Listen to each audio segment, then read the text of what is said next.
కుటుంబం ఏర్పడాలి.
కొంచెం అట్లా నార్మల్గా సంతోషంగా గడిపిల్లు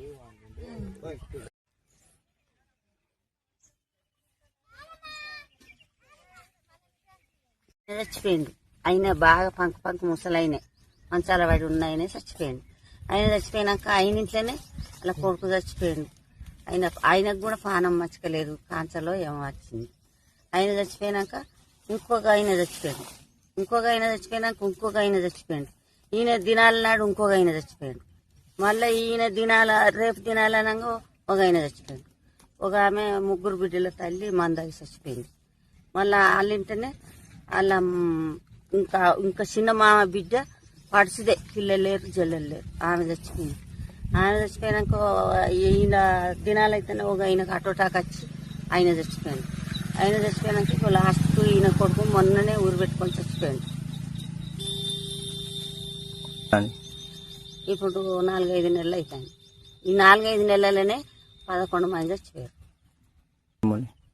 అయ్యగారిని అడిగిర్రట, కీడు వంటలకు ఊరి మీ ఊరి మీద ఏమన్నా ఉండవచ్చు ఎవరిని ఉంటే వెళ్ళిపోతుందని చెప్పిండట. ఈ కేశపురం ఈయన్నే మార్కెట్ పక్క పంట.